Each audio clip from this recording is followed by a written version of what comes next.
Good morning, people of the YouTube world. This is Ray. I'm on the Reuse Repurposed YouTube channel. It is Thursday, June 26th of 2025. Hello. So we addressed the full moon more recently, June 12th, I believe it was, our strawberry full moon. I woke up on the 13th, the morning of the 13th, and saw it in its glory, and I posted a video of that. It was about 4 a.m. I never wake up at 4 a.m. Uh, and I was outside on my patio, and I saw a lot of things. It was very weird, and I have a story that I want to share on here that might spook some folks and might make others think, yeah, right. But I'll tell you something, it was magical, okay? Magical. And so I was outside. I was kind of being mindful because spiders are outside at night. But we don't have anything dangerous here as far as I'm aware of. They spray so that insects aren't getting into the condo building that I live in. And so I was outside and it was really quiet. And that the moon was really low in the sky. It turns out that it's a phenomenon that happens every 23 years or so.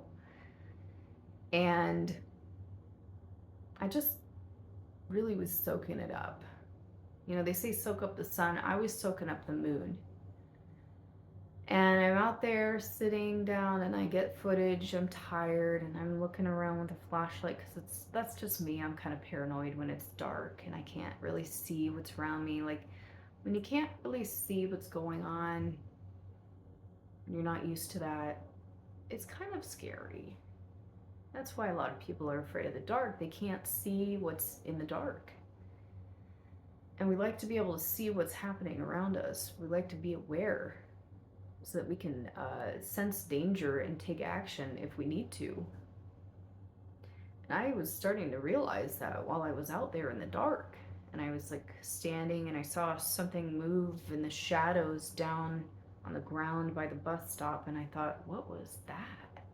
And I kind of kept looking at it and I could feel myself tensing up because I was like, what was that? And how come I can't see it? You know, because your brain's just like, I've got to be able to see that so that I know what it was. So I was out there filming a couple of different videos and I liked one more than the other, so I kept that and I uploaded it to YouTube with a music option that I ended up loving, and fit so well with the energy of that moon. It was kind of amazing. So then I heard an owl, and I don't know what kind of an owl it was, but that was really magical. There was an owl somewhere in one of these big trees out here, because I live in a condo building that was built in 1994, I want to say. And so these trees are fully grown that they planted when they built this condo. And there was an owl hanging out in one of those trees, and I heard it, or I heard him. Because I try not to objectify the animals, the creatures. I've ever since watching, and I'm going to show her book right now. This is real convenient. Robin Wall Kimmerer. I heard Robin Wall Kimmerer give a talk at the Englert Theater. I believe this is where I saw her give a talk more recently. This is her third book, The Service Fairy. Oh, I got this at the Iowa City Public Library. It's on the express shelf, so that means you can only check it out for 2 weeks at a time. I don't think you can renew an express book, but it's such a little book, and it's a good book. Oh, it's a good book. And after hearing her give the talk that she gave at the Englert Theater, I believe it was in late May.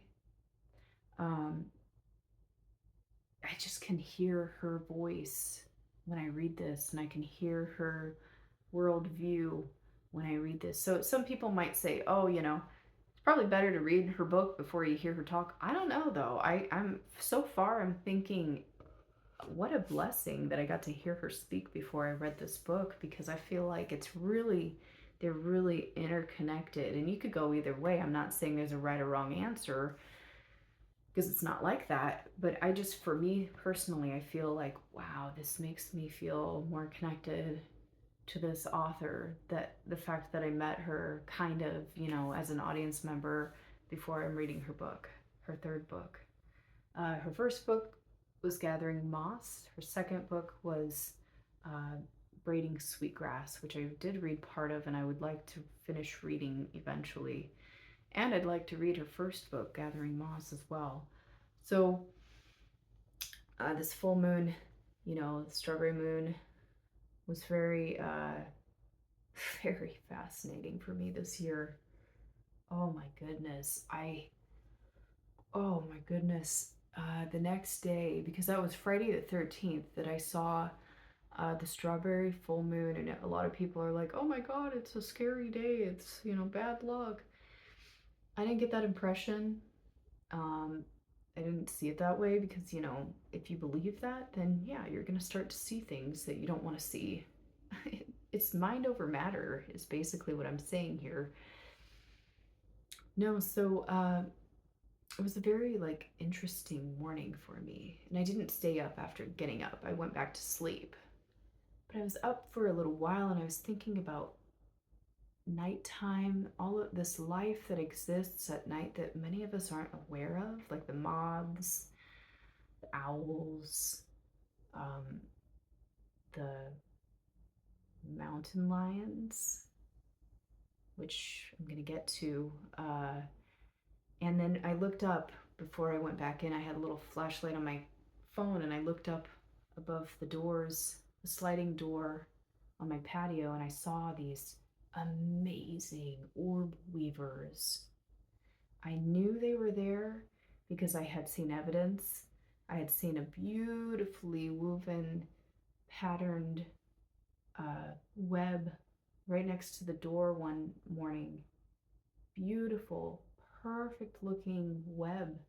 And I knew it was an orb weaver's web, but I couldn't see the orb weaver anywhere. So that night I looked up and wow, there's this giant one on the outside of the building above my door. And it was like black and yellow, Hawkeye colors. And I just was like, there you are. There you are. And then above the large one, there was a smaller one. And then I think there were a few others. And the others may not have been orb weavers, because I did see a little spider right below the light fixture, which I didn't turn on. Everything was completely dark on my end. There's some kind of a spider on a web below that, but that wasn't an orb weaver. That was something else, and I don't know what that was. So some kind of a cobweb spider maybe, and just had an appreciation for the life that exists, like lives and is active during a time of the day that I am not. It kind of spooked me, but it also fascinated me and made me wonder, well, what is alive at night? And wow, how do they like live? Because I went to the Omaha, Nebraska Zoo back in 2021 on my way to uh, California from Wisconsin. My husband and I were moving out there, and we were in their dark uh, section of the zoo where you can see all of these nocturnal creatures, and there's like a red light, so you can kind of make out some of the animals. You can kind of see them. We saw the naked mole rats, and we saw some other creatures that, of course, I cannot remember what they are, but they were moving around in the dark.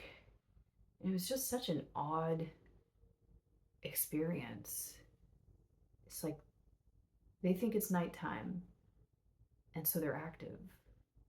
We know that it's daytime, but they don't know that because they have those conditions set up to make it look like it's nighttime.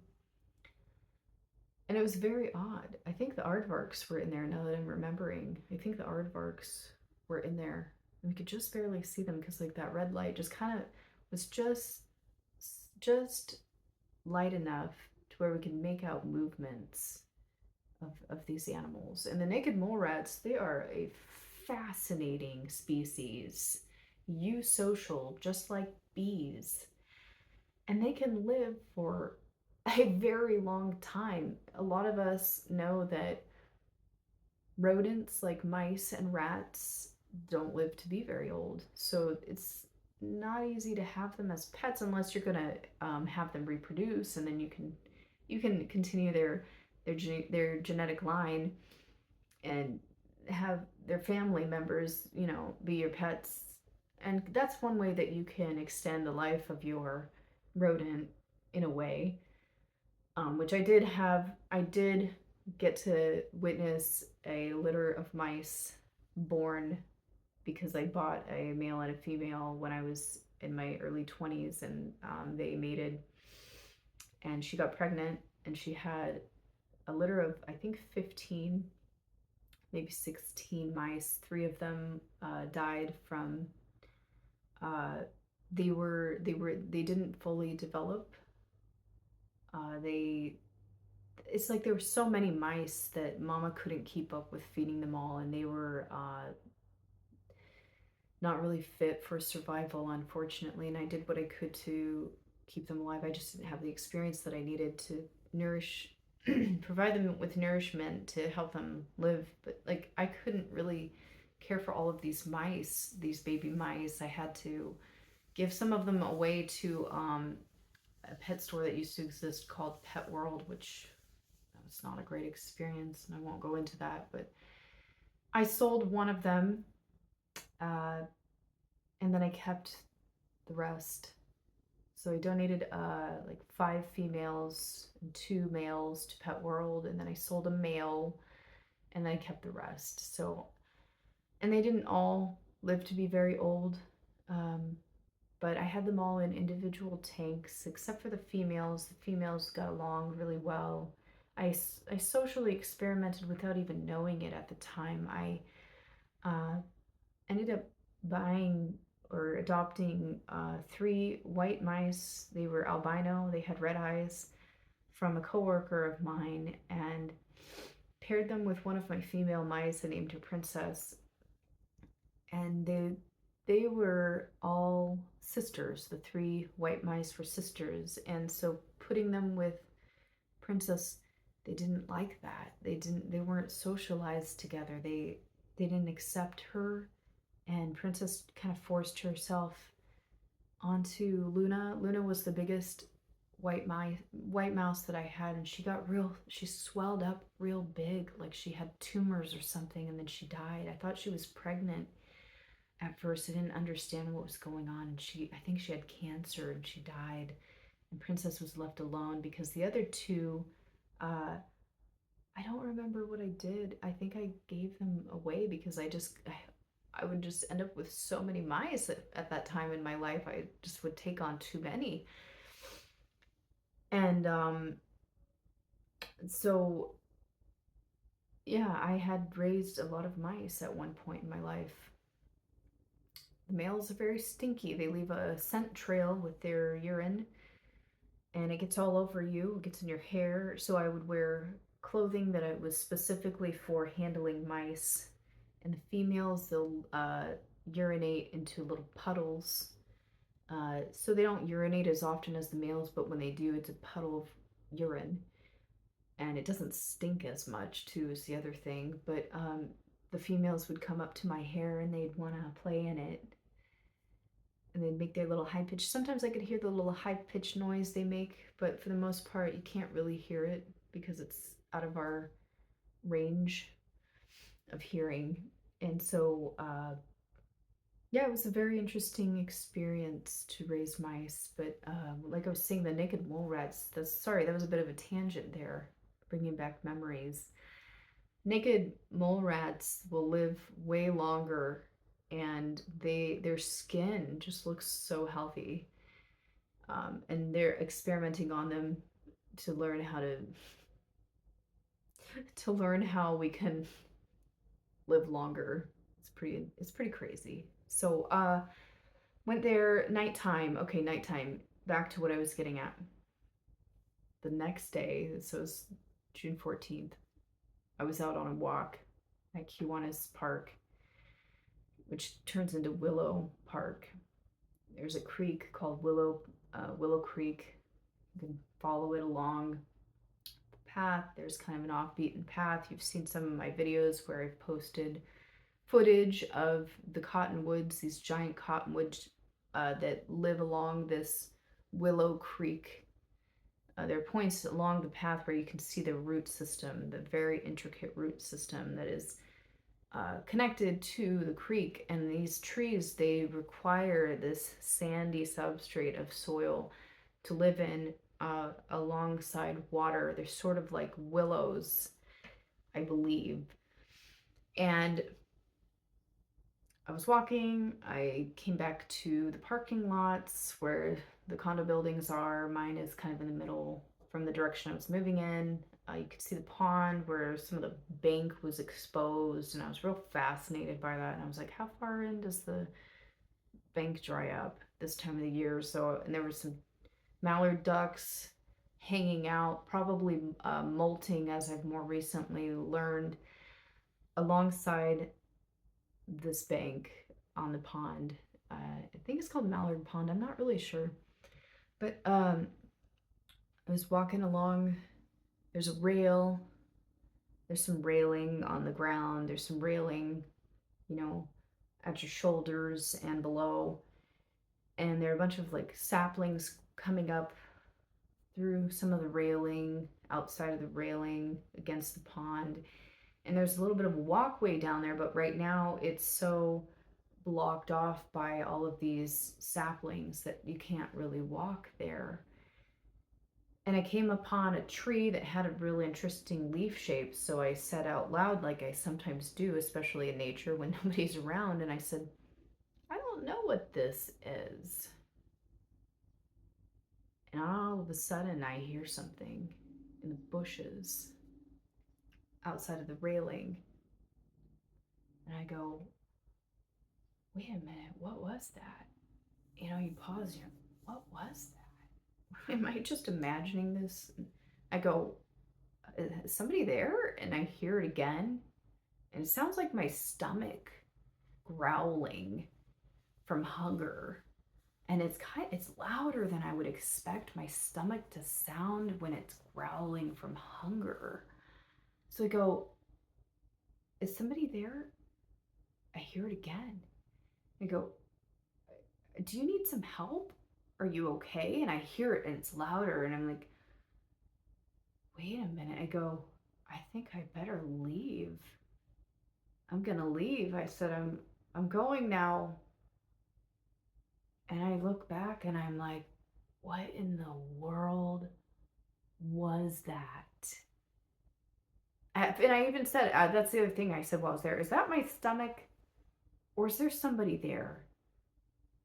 And I hear it respond and I go, that is not my stomach. I go back to the condo and I'm at this point, you guys, I'm pretty like spooked. Okay, it wasn't aggressive sounding, but it was something wild. It was like a wild cat. And I thought at first maybe it's a baby, so I go, show yourself, and I go, maybe you shouldn't. That was like after I said that, I said, I'm gonna go. I'm leaving now. And I went back to my condo and I looked up what are the kinds of wild cats that come into Iowa. So you've got your bobcat, lynx, and mountain lion. I listened to all three from multiple sources, not just one time of each animal. I listened because I know they can make different noises, okay, just like birds. And the surprising thing is that mountain lions can make sounds that sound like birds, like chirping. And um, out of all three of those sounds, guess what the stomach growling sound sounded like the most? The mountain lion.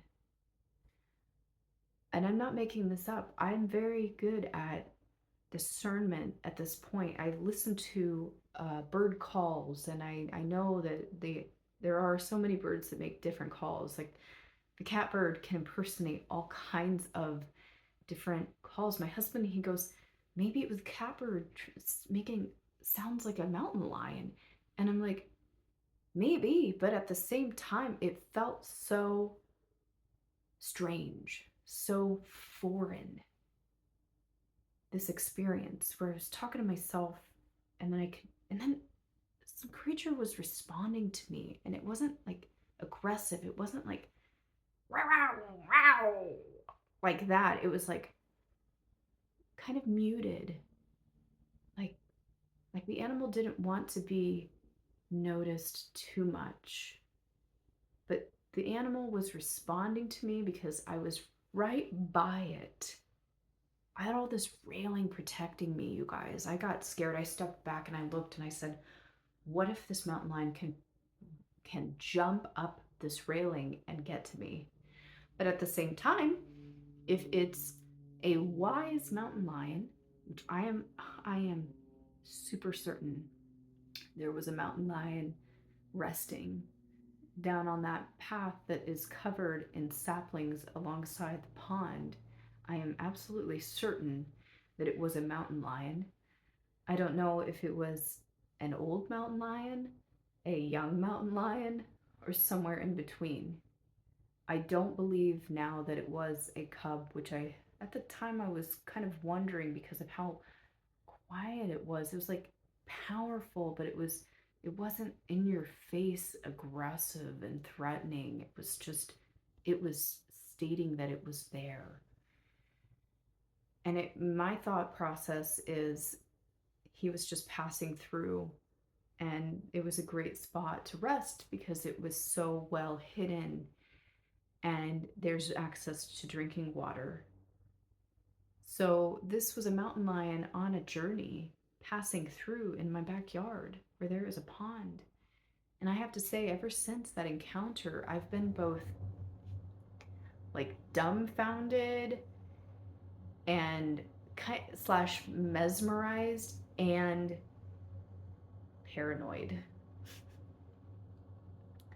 So some of you might say, oh, it wasn't a mountain lion, you're imagining it, but I can't tell you how bizarre that encounter was. And I can also say that I had wanted to encounter a mountain lion, just not in a situation that would be life or death. I've been very fascinated in meeting one of these creatures because when I lived in Sonora, California for the 4 months that I did, I heard that they live in that area, and I was both terrified of encountering one, but also fascinated. And what would that be like? Not that I wanted to find out because it could be a life or a death situation. But what I know is that there are mountain lions and big cats that understand that they are better off not being seen during the day. And so we go back to that whole thought of nocturnal life. What creatures are active during the day? Which ones are active at night?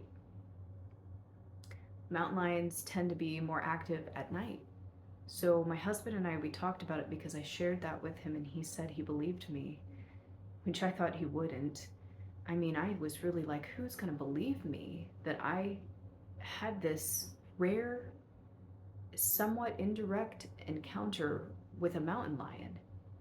I wanted to see it. I was like, show yourself. Do you need my help? Show yourself. And then I was like, never mind, maybe you shouldn't.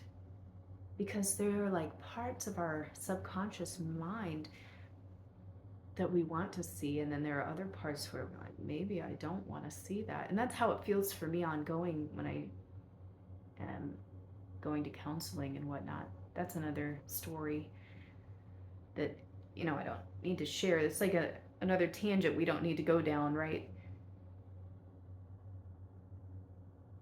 Mountain lions, the other thing I want to say here, are better off not being seen in this state because they are not protected under uh, Iowa law here. People have the right to kill them without, uh, you know, any form of punishment, without being fined or anything. So that mountain lion was wise to hide. The fact that he decided to share with me that he was there is something that is still a mystery to me, that I don't know if it was because I seemed safe or if he was somewhat threatened by the fact that I was speaking in his presence and he wanted to make sure I knew to back off. Such a fascinating experience after the strawberry full moon. Oh my gosh.